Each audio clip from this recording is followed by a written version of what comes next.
Hey guys, Derek here from Back to Reality. And this will be an uncharacteristically short video today, because I just wanted to share a super quick update about our seed starting process for this year. You see, after we posted our most recent video about how we made our DIY paper seedling pots, quite a few of you recommended that we also give soil blocks a try. Not only are they really economical, but they also remove the need for pots entirely.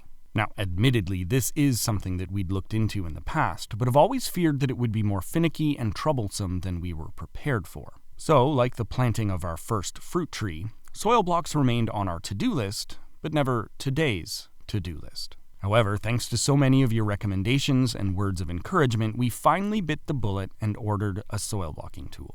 And despite them being completely out of stock locally, and therefore having to order one online, much to our surprise, it just arrived today. So since so many of you have talked about them favorably in the comments, and many others said that you were interested but shared our initial usability concerns, I thought that I'd let you know that we plan on giving soil blocks a try this spring, on a small scale alongside our usual methods, and should hopefully have a full-length video later in the season. Oh, and since we were already paying a small fortune for shipping anyway, we decided to also add a couple of these wooden seedling trays to our purchase.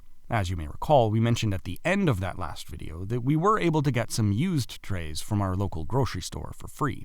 And of course, plastic trays can be reused for many, many years. But eventually, we'd like to move away from plastic altogether, and wooden trays, either purchased or homemade, seem like a great option. But speaking about reusing plastic, we've also just made our first attempt at winter sowing, as a secondary use for plastic bottles, and hopefully an easier germination method that doesn't even require grow lights. So as you can see, we're trying a lot of new things at the moment, and 100% of it is thanks to you guys, because of your wonderful advice and generous support.